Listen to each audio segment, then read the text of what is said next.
અમદાવાદના વાસણા વિસ્તારમાં આગની ઘટના. વાસણા બેરેજ પાસે ઝૂંપડપટ્ટીમાં આગ લાગી હતી. ફાયર વિભાગની 13 ગાડીઓ ઘટના સ્થળ પર પહોંચી હતી. ઘટનાને પગલે સ્થાનિક પોલીસ અને ધારાસભ્ય પણ ઘટના સ્થળ પર પહોંચ્યા હતા. 10 વાગ્યાના અરસામાં આ પ્રકારની ફાયરને માહિતી મળી હતી કે ઝૂંપડપટ્ટીમાં આગ લાગી છે. કયા કારણોસર ઝૂંપડપટ્ટીમાં આગ લાગી છે તે પ્રકારની કોઈ માહિતી હજી સુધી સામે નથી આવી, પરંતુ જે આગ હતી તેના ઉપર કાબુ મેળવવાનો પ્રયાસ ફાયર વિભાગ દ્વારા કરવામાં આવ્યો હતો. ઘટના અમદાવાદના વાસણા વિસ્તારની કે જ્યાં ઝૂંપડપટ્ટીમાં આગ લાગી હતી. આગ લાગ્યાના સમયે ધુમાડાના ગોટે ગોટા દૂર દૂર સુધી જોવા મળ્યા હતા. સ્થાનિક પોલીસ અને ધારાસભ્ય પણ ઘટનાને પગલે સ્થળ પર પહોંચ્યા હતા. ઝૂંપડપટ્ટી સંપૂર્ણ બળીને ખાક. અમદાવાદના વાસણા વિસ્તારમાં આવેલી ઝૂંપડપટ્ટીઓમાં આગ લાગવાની ઘટના બની છે અને ફાયર વિભાગની 13 ગાડીઓ ઘટના સ્થળ ઉપર છે. જે બેરેજ આવેલો છે તેના મુખ્ય નદીના પટમાં આવેલી ઝૂંપડપટ્ટીઓમાં આગ લાગવાની ઘટના બની હતી અને ફાયર વિભાગ તરફથી આગ ઉપર કાબૂ કરવાના પ્રયાસ અત્યારે કરવામાં આવી રહ્યા છે. આપણી સાથે divisional fire officer Inayat Shaikh જોડાયા છે, તેમની સાથે વાત કરશું. સર, ફાયર વિભાગને શું કોલ મળ્યો હતો અને અહીંયા આગળ પહોંચ્યા બાદ કયા કારણો છે તે સામે આવ્યા છે આગ લાગવાના?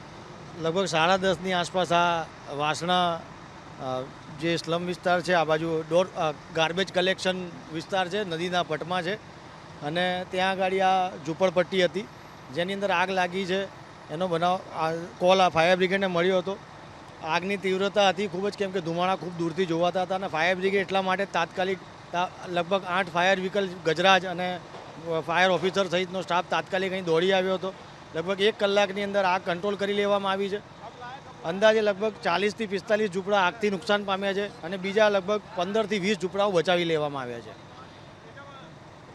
હાલમાં ફાયર બ્રિગેડની ટોટલ 8 ફાયર વ્હીકલ અને ઓફિસર વ્હીકલ સહિત ટોટલ 13 વાહનો અત્યારે ઘટના સ્થળે હાજર છે અને આગ બુઝાવવાની કામગીરી ચાલુ છે. સર, કોઈ કેઝ્યુઅલિટી આમાં અત્યાર સુધી સામે આવી છે ખરી, અથવા જે લોકો અહીંયા આગળ રહેતા હતા તે લોકો સહી સલામત ખસી ગયા? જાણવા મળ્યા મુજબ આ જે ઝૂંપડપટ્ટીમાં જે લોકો રહેતા હતા એ ડોર ટુ ડોર કલેક્શનના જે લેબર્સ હોય છે હતા અને સવારે એ લોકો આ કામગીરીમાં વહેલા જતા રહેતા હોય છે. એટલે હાલમાં ઝૂંપડપટ્ટીમાં અંદર કોઈ પણ હાજર ન હતું, એટલે સદનસીબે કોઈ પણ કેઝ્યુઅલિટી થઈ નથી.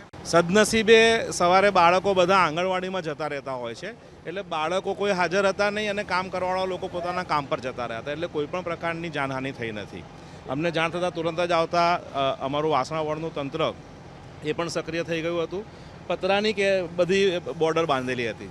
જ્યારે ફાયર બ્રિગેડની ટીમ આવી ગઈ તો અમારા તંત્ર દ્વારા પણ અહીંયાથી લોકલ જેસીબી તરત જ ઉપલબ્ધ કરાવીને આખી કોર્ડન કરેલી ટીમને તોડી અને તંત્ર આ આગને તુરંત જ કાબૂ લેવામાં ખૂબ જ સફળતાપૂર્વક અને પ્રશંસનીય કામગીરી કરેલ છે.